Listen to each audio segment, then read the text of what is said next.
National Herald കേസിൽ സോണിയാഗാന്ധി, രാഹുൽ ഗാന്ധി എന്നിവരെ പ്രതികളാക്കിയുള്ള ED കുറ്റപത്രത്തിൽ തുടർ നീക്കങ്ങൾ ചർച്ച ചെയ്യാൻ കോൺഗ്രസ് യോഗം വൈകിട്ട്.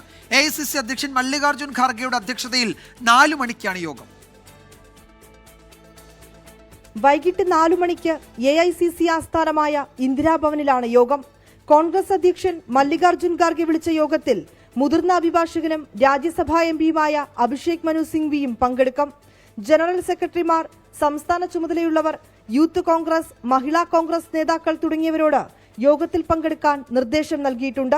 നാഷണൽ ഹെറാൾഡ് കേസിൽ ED നടപടി ഘടിപ്പിക്കുമ്പോൾ രാജ്യവ്യാപക പ്രതിഷേധത്തിനൊരുങ്ങുകയാണ് കോൺഗ്രസ്. ഇത് സംബന്ധിച്ച് തുടർ നീക്കങ്ങൾ ഇന്നത്തെ യോഗത്തിൽ ചർച്ച ചെയ്ത് തീരുമാനിക്കും. ED നടപടിയെ രാഷ്ട്രീയമായും നിയമപരമായും നേരിടാനാണ് പാർട്ടിയുടെ തീരുമാനം.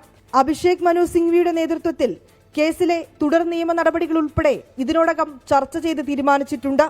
ഈ മാസം 25-ന് ഡൽഹിയിലെ റോസ് അവന്യൂ കോടതി കേസ് പരിഗണിക്കും.